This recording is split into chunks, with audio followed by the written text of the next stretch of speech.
namni obboleessa xiqqaa yookiin obboleettii xiqqoo qabaate viidiyoo kana utuu sheer hin godhin hin darbin.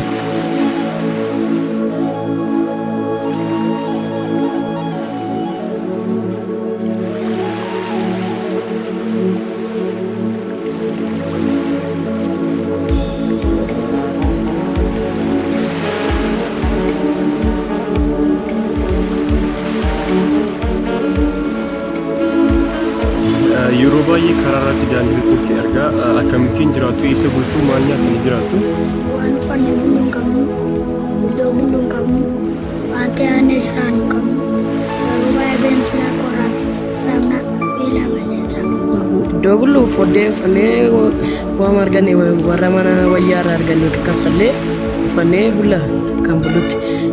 Wanti keenya immoo nyaata keenya immoo bullee barbaadannee birrii mokkuudhaan birrii 20 barbaadannee baafannee nyaannee bulla. Halkanii waan uffattan faan qabdanii? Halkanii foddee faa barbaadne foddee macitaallee haa ta'u jennee bu'annee nama akka uffannee bullaa ture. Bullee kana immoo akkamitti argachuu dandeessu? Bullee kana immoo birrii 20 nutti nagadu kan nutti nagadan. Haa nyaata sana mi nyaatee bullee laftee sana namni sitti gurguraa jechuudha. Bakkeessiin jiraattu. Akkasuma ijoollee taanee waliin naminee maddaabara qaqqabna. Maddaabara uffannee bullu qabna. Bullee walumaan iddoo biraarra deddeemnee barbaadannee namni birrii qabu birriidhaan baasa. Walumatti finnee dhufnee galgala nyaanna. Akkuma ta'etti bakka hin jiraanna. Foota namni immoo namni nu kennu jira ture. Inni sanii maddaabara bichaa qabna amma maddaabara maqaa uffannee dhalanna. Waan kanneen jiraatu takka takka immoo bakka wayyaa namni morma qaqqabatanii furan nama bebbeen nu lallaadha. Achi bullee immoo yoo arganne baafannaa yoo dhabne birriidhaan nutti namadu. Ijoollonni asitti argaa jirtan kun ijoollota magaalaa Naqamtee keessa daandii irra kan jiraatan yeroo ta'utti iddoo bultii waan nyaatan wanta dhugan kan hin qabne wanta uffatan illee kan hin qabne uffata isaanillee torbee tokko torbee lama utuu hin jijjiirratanii wanta ittiin qayyaratan dhabanii kan jiraachaa jiranidha. Egaa isaanis yeroo ammaa kanatti nama caammaa tokko nama surree tokko nama uffata tokko isaanii bituu hin barbaadu. Akkasumallee mana jireenyaa sababii hin qabnee fi nus obboleessa obboleettii akkasii ijoollota xiqqoo sababii qabaannuu fi akkuma obboleessa keenya isa xiqqaatti ijoollota kana bira dhaabbannee shamizii tokko ta'u surree tokko ta'u caammaa tokko ta'u wanta dandeessaniin karaa akkaawuntii ati namaa chaaritii akka gargaartan jaalala gooftaan isin gaafanna. Abbaa koo fi haadha koo hin beeku. Akkoo qonna guddisee haadha koo immoo footoma ishee argee mambareeni kan tokko bichaan argeen isheen immoo iddootti isheen naqattee deemtee beeku.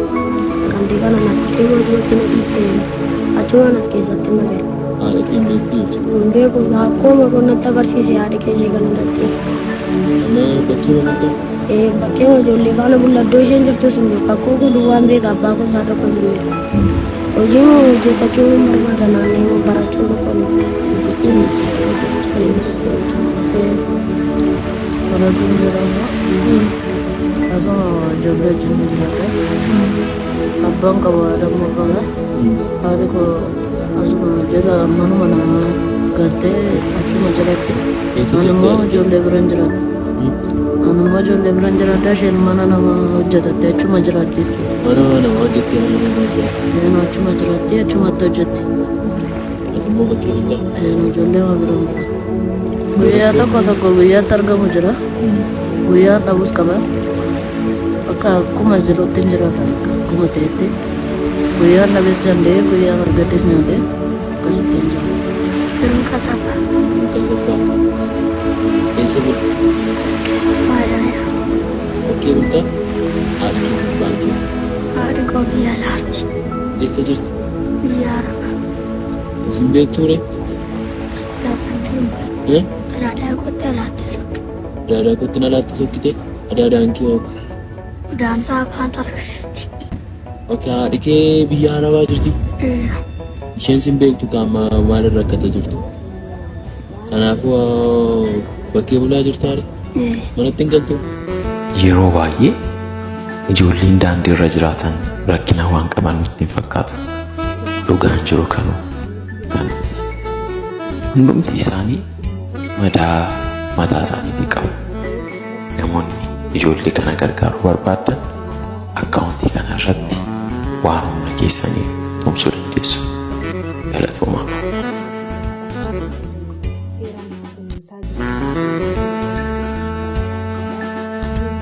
Abbaa koo fi haadha koo hin beeku. Akkoo qonna guddisee haadha koo immoo footoo ishee argee mambareenii kan tokko bichaan argeenii isheen immoo iddootti isheen naqattee deemte hin beeku. Naqamtee kana naaf deemu asumatti na dhiistee deemte. Achumaan as keessatti na fe'e. Haadha kee hin beektu jechuudha. Hin beeku akkooma qonnatti agarsiise haadha kee ishee kana irratti. Amma bakkee ma bultaa? Bakkee ijoollee faana bulla iddoo isheen jirtus hin beeku. Akkoo kun duwwaan beeka abbaa koos haadha koos hin beeku. Hojii moo hojjetachuu hin barbaada naannee moo barachuu tokko moo. Hojjettee ma jechuudha barbaachisa. Wantas barachuu. Maratuun jedhama.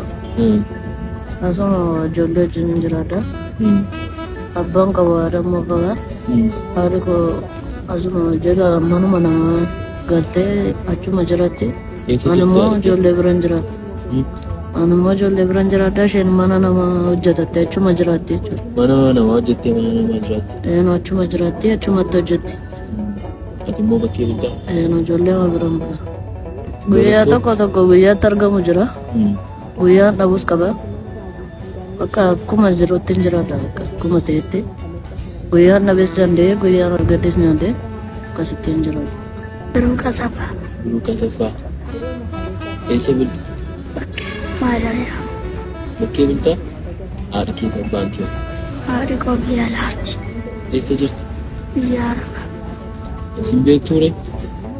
Lafan jiru beeku. Adaadaa kottee alaatti sokkite. Adaadaa kottee alaatti sokkite? Adaadaan kee hoo? Udaansaa afaan tarreessisti. Okey, haadhi kee biyya Arabaa jirti? Isheen sin beektu qaama maalirra rakkata jirtu? Kanaafuu bakkee bulaa jirtaare? Manatti hin galtu? Yeroo baay'ee ijoolleen daandii irra jiraatan rakkina waan qaban nutti hin fakkaatu. Dhugaan jiru kanuu hundumti isaanii mataa isaaniitii qabu. Namoonni ijoollee kana gargaaruu barbaadan akkaawuntii kana irratti waan humna keessanii tumsuu dandeessu. Galatoomaa. Namni obboleessa xiqqaa yookiin obboleettii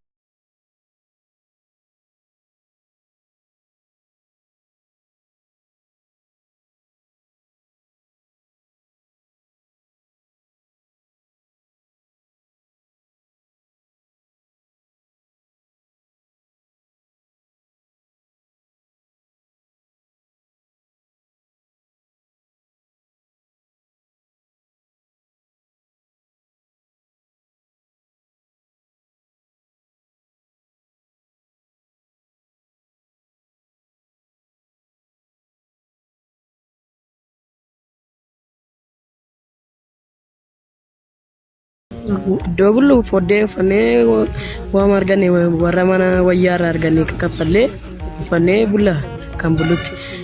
Wanti keenya immoo nyaata keenya immoo bullee barbaadannee birrii 10 birrii 20 barbaadannee baafannee nyaannee bulla.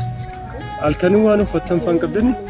Halkanii foddee faa barbaadnee foddee machitti taallee haa ta'u jennee fo'annee nama harkaa uffannee bulla ture. Bullee kana immoo akkamitti argachuu dandeessu? Bullee kana immoo birrii 20 nutti nagadu kan nutti nagadanitti. Haa nyaata sana mi nyaatee bultii keessana namni sitti gurguraa jechuudha. Akkeessiin jiraattu.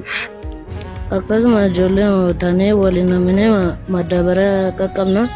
Madaabaraa uffannee bulluu qabna. Bullee walumaan iddoo biraarra deddeemnee barbaadannee namni birrii qabu birriidhaan baasa. Walumatti finnee dhufnee galgala nyaanna. Akkuma ta'etti bakka hin jiraanna. Fooxaa namni immoo namni nu kennu jira ture. Inni sanii madaabaraa bichaa qabna amma madaabaraa maqaa uffannee dharafna. Waanuma kanneen uffannee jiran takka immoo bakka wayyaa namni nama gaggaafatannee fudhan nama bebbeen nu lallaata achi bullee immoo yoo arganne hin baafannaa yoo dhabne birriidhaan nutti namadu. Ijoollonni asitti argaa jirtan kun ijoollota magaalaa Naqamtee keessa daandiirra kan jiraatan yeroo ta'utti iddoo bultii waan nyaatan wanta dhugan kan hin qabne wanta uffatan illee kan hin qabne uffata isaanillee torbee lama utuu hin jijjiirratini wanta ittiin qayyaratan dhabanii kan jiraachaa jiranidha. Egaa isaanis yeroo ammaa kanatti nama caammaa tokko nama surree tokko nama uffata tokko isaaniif bituu hin barbaadu. Akkasumallee mana jireenyaa sababii hin qabnee fi nus obboleessa obboleettii akkasii ijoollota xiqqoo sababii qabaannuu fi akkuma obboleessa keenya isa xiqqaatti ijoollota kana bira dhaabbannee shamizii tokko ta'u surree tokko ta'u caammaa tokko ta'u wanta dandeessaniin karaa akkaawuntii ati namaa chaaritii akka gargaartan jaalala gooftaan isin gaafanna.